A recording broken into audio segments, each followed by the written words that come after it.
सरहद में सेबको अमलदारन पारां अवाम जे मसलन जे हल लाइ खुलियल कचहरी कोठाई वई।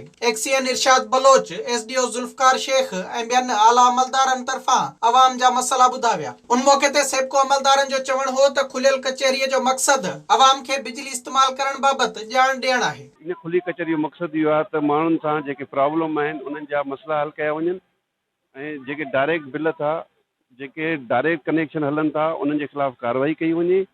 जिते चोरी आहे उन चोरी खे रोकियो वञे ऐं जेकी बिजली जी लोड शेडिंग आहे उन लोड शेडिंग खे ख़तमु करण जे लाइ हुननि चयो त बिजलीअ जी चोरी घणे हद ताईं रोकी वई आहे, जंहिं बाद चइनि फीडरनि जी लोड शेडिंग ख़तमु कई वई आहे। असांजे इरफान साहब ऐं असांजे सीओ सईद अहमद दावे साहब जी महिरबानी सां असांजा 4 फीडर डिवीज़न जा जेके उन्हनि जी लोड शेडिंग ज़ीरो थी वई आहे। सेबको अमलदार चयो त करप्शन कैंसर आहे, जंहिंखे पिणु ख़तमु करे लोड शेडिंग खे घटायो वेंदो।